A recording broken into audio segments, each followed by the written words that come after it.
خبر داده د عنوان خبره چې پلار باید خپل لور ته د میړه په باب کې دغه د حقوقو په باب کې نصیحتونه وکړي. خپل خور لور چې سړی ودی د مخکې نه هم د راتلونکي ژوندۍ په باب باندې نصیحت ورته وکړي، د میړه حقوق ور وپېژني، د هلته یغه ژوندۍ بیان ورته وکړي. او که پس له واده نه هلته ښځې هغه کور کې څه مشکل جوړوه نو باید بیا هم سړی د خپل لور د ملاتړ په ځای باندې بلکې نصیحت باید وکړي. داسې نه چې لور په دروغه شکایت راوړی او دی لرګی اخلي په جنګو باندې. ډېر قضیې نن سبا پیښیږي، موږ په خبرېږو، محض دروغ وي. د محض دروغو د وجې نه دواړه کورونه په بدیو سره واړوي. نه باید سړی خپل لور ته نصیحت وکړي د میړه د حقوقو په باب کې. یوه خبره مهمه. دومه خبره دا ده چې د علم په باب کې چې مخکې موږ تاسې په کتاب العلم کې ویلی و، خو دا نور نوي ملګري هم په پوه شي په دې باندې چې علم دومره اهم ده. که سړی مستقل وخت د علم د حصول دپاره نه لري باید نوبت وکړي خو علم پرې نږدي. لکه اوس مثلا دوه ملګري داسې سره صلح وکړي چې یوه ورځ ته ځه بازار ته خپله مزدوري کاروبار کوه، زه به د استاز نه سبق ویایم، خو بېګا ته چې جومات کې سره یو ځای شو دا د دغې ورځې سبق به زه تا ته درښیم. سبا ته بیا ته ځه استاز ته، زه به د مزدوریو کاروبار کوم، خو د هغې ورځې سبق به ته زده کوې، بیا به بېګا ته ته ماته تېروې. نو دنیا کاروبار به هم نه پاتې کېږي او علم به هم نه پاتې کېږي. موږ د خلکو دواړو طرفو کې تاوانونه دي. عوامو خیال دا ده چې علم د خلاصو خلکو کار ده. زه خو د دنیا په کاروبار باندې لګیا یم، علم ته خلاص نه یم. طالب ملا بیا هغه وی چې زه خو دنیا ته خلاص نه یم، هغه بیا چې معمولي مجبوریت چې عوامو ته سوال کوي. نه د سړی د دنیا د معیشت نه غافله کیږي، نه د سړی د علم نه غافله کیږي. علم د ضروریاتو اصلیونه ده او معیشت د ضروریاتو اصلیونه ده. د انسان ژوند په معیشت باندې موقوف ده، د هغه نه به هم نه غافله کیږي. خو د انسان د روح غذا هغه بیا لکه د ظاهري جسم د غذا دپاره چې کوشش کوي، د روح غذا بیا علم ده، د دغه نه به هم نه غافله کیږي. چې ام خوراکه ولري ام مدرسه ولري سبق وي نو دا انسان کمال ته رسیدی شي. علم به نه پرېږدي. داسې نه ده چې علم مستقل وخت غواړي چې که سړی طالب ته خو هغه څوک په علم حاصلوي چې 10 کاله 12 کاله دی د دوکاندارۍ نه خلاصي. نه، روزانه نوبت کوه د یو چا سره چې خو یوه ورځ ته ورځه به سبق ته زه به دوکانداري کوم، یوه ورځ ته حتی چې د بل چا سره نه یې کاشکې په د خپلو کورو کې د ورونه نوبت سره کولی. موږ کورو کې 15 شپږ ورونه یې ټول د دنیا په کار لګیا، علم ته یو وخت نه لري او ټول په دکان کې مصروف وي. داسې خو نه وي چې لګیا دي، خو خپل مجلسونه کوي په دکان کې، دغسې ناستې راحت بدن پکې کوي. یو دکان په یوه نفر هم چلیږي، خو دی 15 نفره وخت کې تیروي. خو یوه ورځ ته لاړ شه، که مستقل علم نه وي په جمعه کې، خو یوه ورځ یو لاړ شي علماو سره کینی په ترجمه کې یا روایاتو کې یا په فقه مسائلو کې چې څه خو د دین نه خبر شي، هغه د کور ته راوړي، کور ته ذمهواري دې وکړي. درېیمه خبر کې مهمه ده چې حضرت پیغمبر علیه السلام کور ته چې حضرت عمر فاروق ورغی، نوره قصه خو ذاتي پرېږدو، پس له تبسم نه چې د نبی علیه السلام لږ طبیعت برابرولی ولید، دی ویې چې زه چې په کور کې کېنستم د پیغمبر علیه السلام په کوټه کې،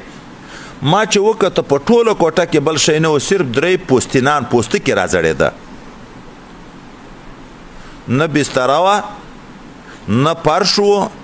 نه د دنیا د سهولیت نور و. نو حضرت عمر فاروق چې نبی علیه السلام ته وکته چې پروت هم په پیزي ده، په کټ پیزای پروت ده، پیزای هم په پښتیو مبارکو کې ننوتلی ده. نو ورته چې ته خو خدای پاک ته دعا وکړه چې الله تعالی په موږ د رزق څه وسعت راولي. کسرا او قیصر د خدای دښمنان دي، دومره په خوندو کې شپې تیروي، ته د خدای رسول یو بستره نشته. پیغمبر علیه السلام د ډېر اهمیت لپاره ورته راکېناست چې ابن خطاب ته هم دا خیال کوي،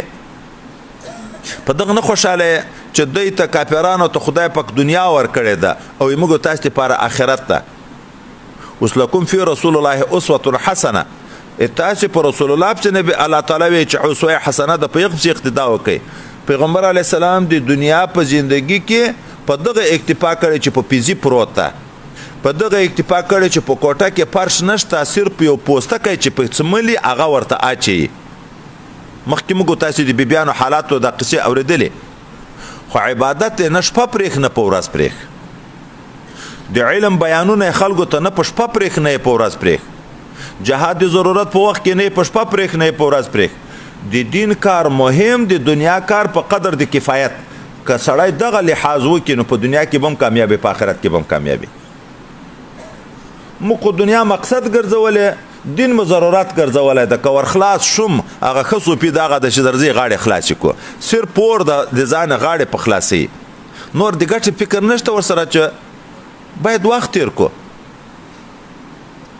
دا زه کله کله په دا دورو باندې چیرې ګرځم، دغه مریدانو ته کله هلته دا خبره وکړم چې ګورئ چې کومه علماو طالبانو د دین خوند لیدلی، یا هغه عوامو چې د دین خوند لیدلی چې د موږ جلسه یې 3 شپې 5 شپې مخته دغه خلک راځي، چې د علم علماو سره څه تعلق، څه د دین سره تعلق پیدا شوی ده، دا وخت باسي. خو چې د دین او د علماو سره تعلق نشته، 10 کاله د ما مریدان شته داسې چې تر اوسه یې د ما مدرسه نه دلدلې. ټول پاکستان کې تقریبا د ما مریدان په ټولو 4 صوبو کې زه ګرځېدلی مریدان لرو، خو ډېر داسې دي چې تر اوسه پورې دغه دیره نه ده لیدلې، ولې کار نه ده پیدا شوی. که کار پیدا شي بیا خو راځي، بیا نو مدرسې ته هم کله راشي، وایي والا دلته راغلی یم، ما ویل یو وارې خلیفه صاحب ته هم ورشه چې دغسې ځې نو خوند نه کوي. ای موږ استاذ به ویلې وایي قرباني شپې راشي، خلک د خدای د رضا دپاره قرباني کوي. دا بعضې خلک وایي چې دا خلکو په کورو کې غوښې د ما زمان او سترګې ورته نیولې، بده خبر ده. درځئ پسه به حلال کو، قرباني به هم شي، هم هغه په هم کې راولي، خو غوښې به ډېرې او خپلې غوښې به خورو. دین ته څوک وخت نه لري، خو چې دنیا ته ضرورت شي داسې خلک شته چې په کور کې 6 کلن الک دی په دوبۍ کې وخت تېروي، په کور کې 6 کلن 7 کلن الک دی په سعودي کې وخت تېروي، او څومره وخت تېروي چې ډېر زر راځي 8 میاشتې 9 میاشتې، خو هغه خلک هم دي چې وخت تېروي چې ډېر زر راځي، کنې خو اکثره په کلو راځي، خو جلسې ته یا مدرسې ته یوه ورځ وخت نه لري. کور کې څوک نشته، کنکای ماشوم ده. دوبۍ کې د څوک په کور کې 6 میاشتې د څوک په کور کې، 8 میاشتې د څوک په کور کې. نو علم دومره اهم ده چې صحابه به نوبت سره واچوه، یوه ورځ یو ورځه د نبي علیه السلام مجلس ته خبرې زده کوه، خو بیګا ته به بل ملګری چې راغی هغه به ده ورته تېرولې، سبا ته به بیا د دکان کار کوه، د زمیندارۍ کار به کوه، تجارت به کوه، اول به بیا هغه علم به حاصلوه، خو پرېښې نه. وصوم المرأة بإذن زوجها تطوعا. وبه قال حدثنا محمد بن مقاتل قال أخبرنا عبد الله قال أخبرنا معمر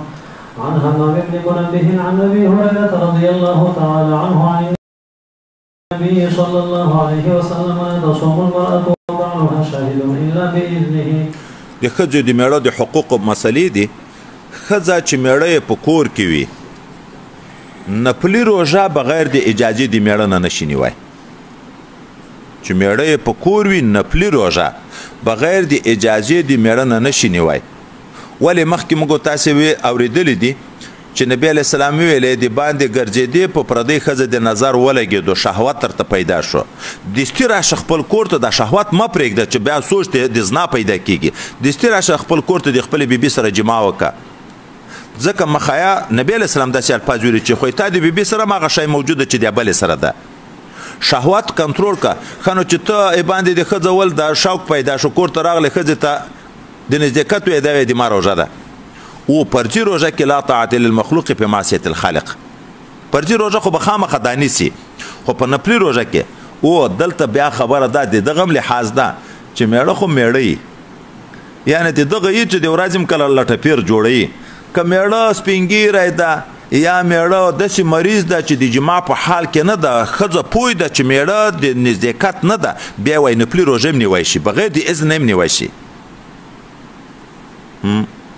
باب إذا باتت المرأة مهاجرة فراش زوجها. وبه قال حدثني محمد بن بشار قال حدثنا ابن أبي عدي عن شعبة عن سليمان عن أبي حازم عن أبي هريرة رضي الله تعالى عنه عن النبي صلى الله عليه وسلم قال إذا دعا الرجل امرأته إلى فراشه فأبت أن تجيء لعنتها الملائكة حتى تصبح.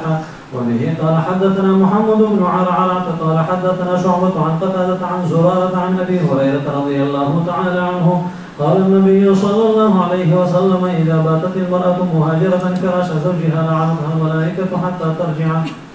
خزه میړه خپل بسترې ته وروغوښته، ښځې انکار وکړ، میړه ناراضه شو، دا قید وایشته ورسره، نو په دغه ښځه تر سهاره پورې ملایکې لعنت وایي.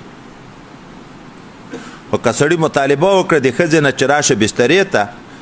ښځې عذر ورته وویلې، سړی خفه نه شو، بیا دا وعید نه ده. دا وعید وای دی هغه چا په باب کې دا چې میړه مطالبه وکړي ښځه کې عذر مزر نه وي، د بد اخلاقۍ د وجې نه په څه مرور شوې ده انکار وکړي چې نه درځم، نو تر سهاره پورې ملایکې لعنت پوي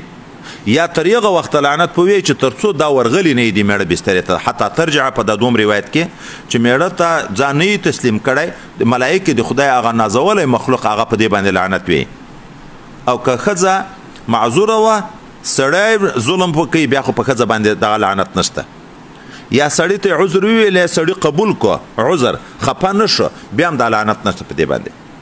باب لا تأذن المرأة في بيت زوجها إلا بإذنه. وبه قال حدثنا أبو اليمان قال أخبرنا شعيب قال حدثنا أبو الزناد عن الأعرج عن أبي هريرة رضي الله تعالى عنه أن رسول الله صلى الله عليه وسلم قال لا يحل للمرأة أن تصوم وزوجها شاهد إلا بإذنه ولا تأذن في بيته إلا بإذنه وما أنفقت من نفقة عن غير أمره فإنه يؤدى إليه شطره. ورواه أبو الزناد أيضا عن موسى عن أبيه عن أبي هريرة رضي الله تعالى عنه في الصوم.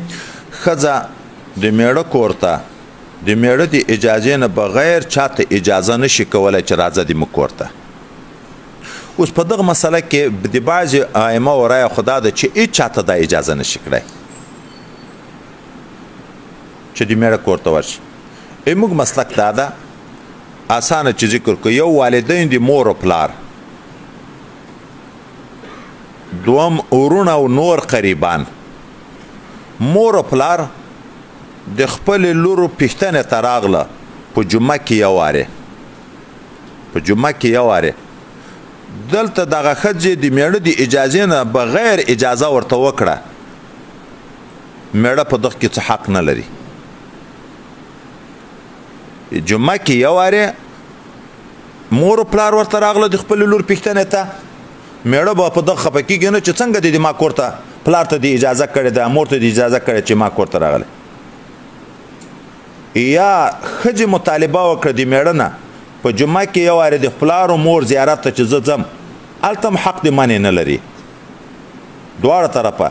که مور و پلار ورته راغله هغه نشي منې کولی، که ښځه ورتله مور و پلار ته هغه نشي منې کولی. غایت ما فی الباب، مور و پلار راغله د سړي د لور د ښځې کوټې ته راغله، خو کور خو د سړي ده، پوښتنې نه یې نشي منې کولی، خو هغه به داسې نه وي چې ډېر وخت تېرېږي، د ښځې د سړي حق به هم نه ضایع کوي. یو د دغه نه نور قریبان دي لکه ورونه ترونه، داسې قریبان، هغه د موږ په مسلک باندې په کال کې یو وارې حق لري. مور و پلار په جمعه کې،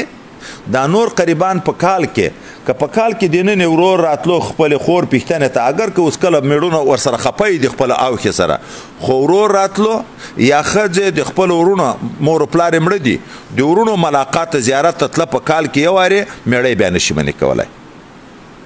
یو خو نور خلک وي، هغه نور چې محارم نه وي، هغه خو بله ورځ موږ ویلی چې بغیر د اذن د زوج نه که د دې د تره زوی وي که د ترور زوی یم، خو محرم شرعي خو نه ده، هغه خو خود نشي راتلی. په دا محارمو کې خبره ده، په محارمو کې هم فرق شو چې والدین په جمعه کې یو وارې راتلی شي، یا ښځه چې ځای نږدې وي خپل مور و پلار ته په جمعه کې یو وارې ورتلی شي، او دا نور ورونو قریبان چې دي هغه بیا په کال کې وایي حق لري. باب وبه قال حدثنا مسدد قال حدثنا اسماعيل قال اخبرنا التيمي عن ابي عثمان عن اسامه رضي الله تعالى عنه عن النبي صلى الله عليه وسلم قال قمت على باب الجنة فكان عامة من دخلها المساكين وأصحاب الجد محبوسون غير أن أصحاب النار قد أمر بهم إلى النار وقمت على باب النار فإذا عامة من دخلها النساء. فمخکې حدیث کې بل یو مهمه نکته ده چې دا باب موږ مخکې چې حدیث خو نو تام کړی دا دوم باب چې ویلې هلته یو بله مهمه دام ده ښځې د میړه د دنیا نه صدقه وکړه بی امره ګورې دلته دا ځای مهم ځای ده چې بی امره میړه امر نه ده ورته کړی ښځه جګه شوه د میړه دنیا ده خیرګر سوالګر راغی د باندې د مړۍ ورکړه یا د غنم ورکړه یا د وړه ورکړه میړه ته هم نیمای ثواب ده ښځې ته هم ثواب ده دغه ځای کې اوس مهم دا ده ښځه د میړه د اجازې نه بغیر د میړه په دنیا کې تصرف کړی شي مخکې موږ تاسو نه ویل چې طعام نشي ورکولی نبی علیه السلام نه ویل خو افضل د اموالو د موږ د طعام ښځه د میړه د اجازې نه بغیر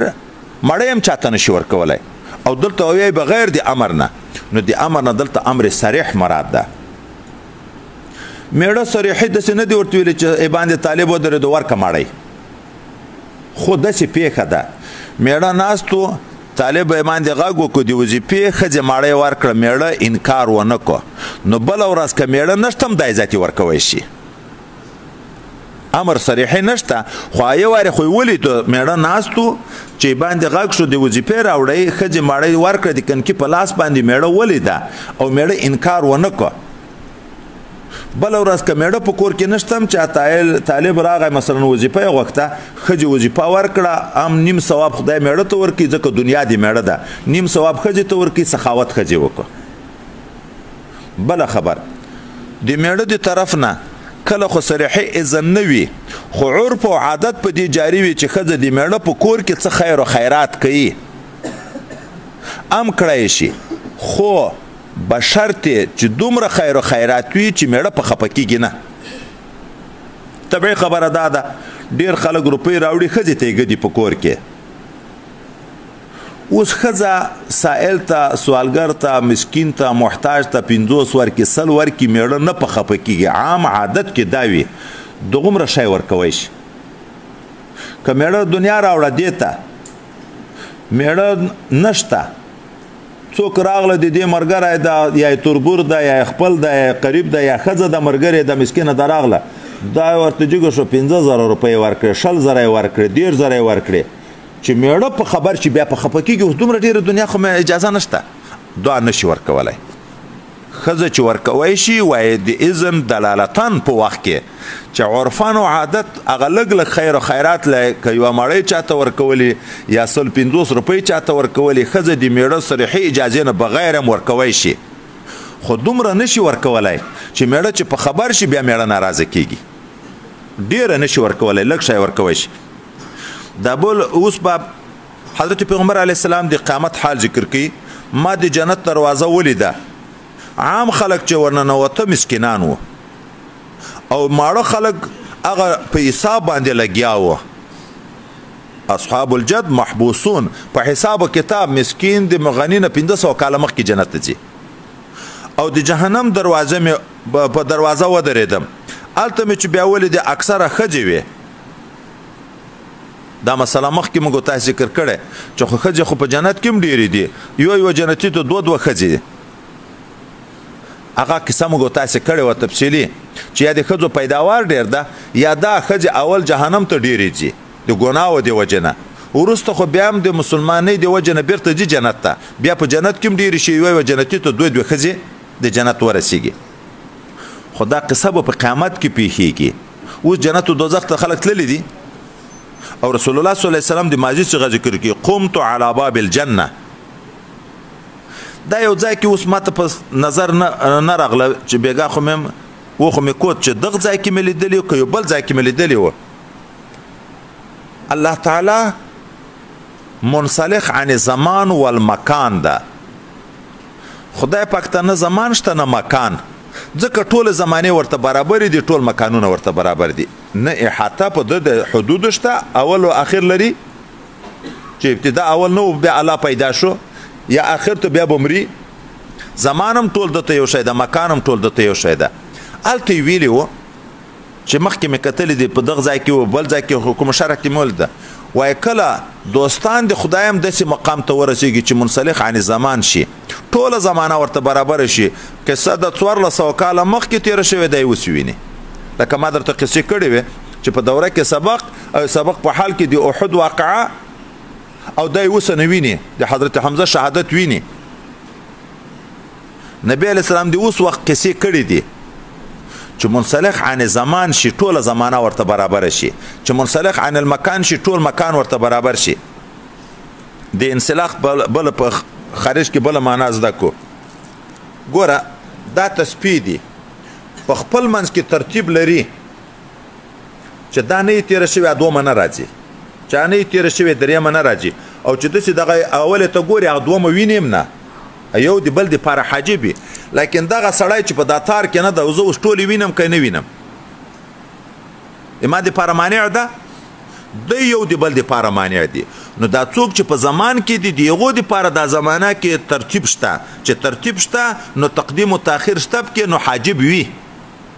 او چې دغه هم داسې شو چې لکه دا دنیایي شیان د ده نه لرې شوه خو فناپیلا مقام ته سړی ورسیږي الله تعالی بیا نه وی چې زه سترګې شم چې په ما لیدل کوي خو حدیث مبارک ده موږ تاسو ته دوه دغه بخاري کې را روان ده خو د تفصیل به باب کې کوو نو چې منسلخ عن زمان شو ټوله زمانه ورته برابر شي منسلخ عن المکان شي نو قیامت هم وویني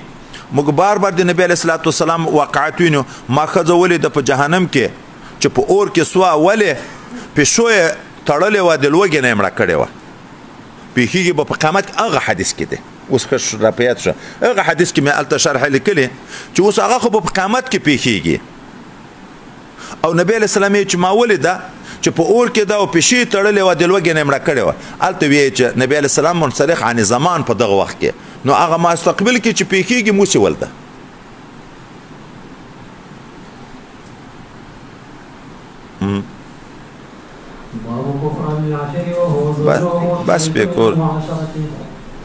بس بکور زه خو په جوش کې په ځان نه پیږم اوس مې بیا غاړې هغه شوې هلته مې اوس هم څو ګولۍ وخوړې سهار هم نه ګولۍ خورم که څو ګولۍ خورم د ماخوستان هم چې لږ ښه شم بیا رانه تیل ور ډېر شي وروسته بیا ستونی خراب شي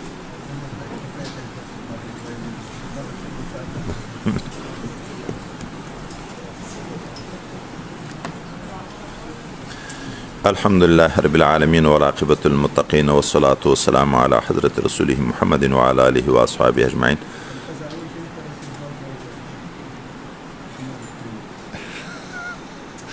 ويو نبي امتي په خپل مرید داسې مشفق ده مخکې هم راته ویلې دعا یې غوښتې اوس بیا وایه چې ګوره هغه دې ویر نه شي الحمد لله رب العالمين والعاقبة للمتقين والصلاة والسلام على حضرة رسوله محمد وعلى آله وأصحابه أجمعين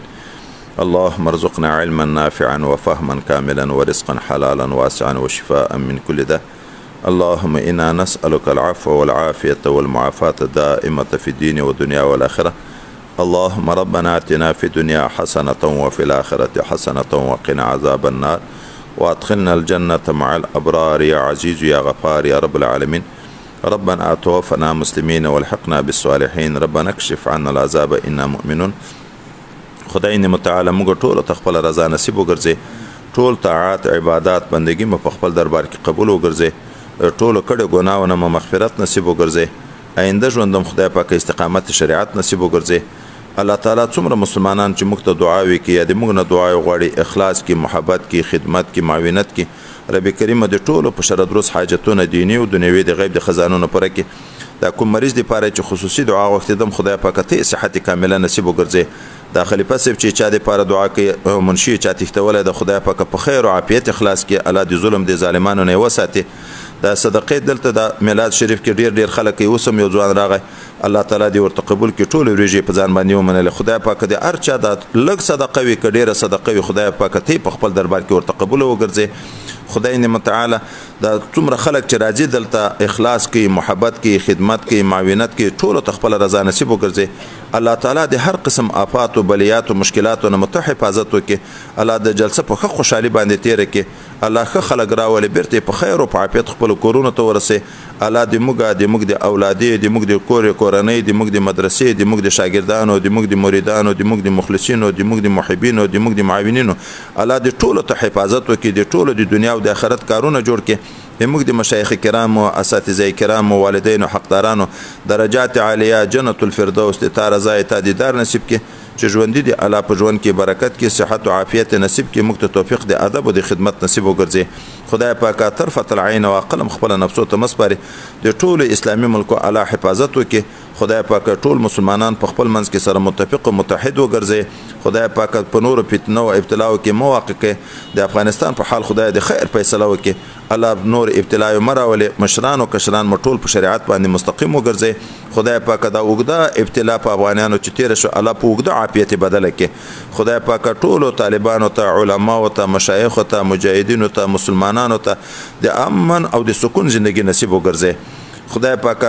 په ټول دنیا کې خصوصا په حرمین شریفین باندې خصوصي نظر د رحمت کې الله تعالی د خلکو د پاره د مسلمانانو د پاره د عظیم نعمتونو د حج او د عمره الله ته نصیب وګرځي خدای پاک موږ ته فیضات حرمین شریفین نصیب کړي د فیضاتونو محروم کړي سبحان ربك رب العزة عما يصفون وسلام على المرسلين والحمد لله رب العالمين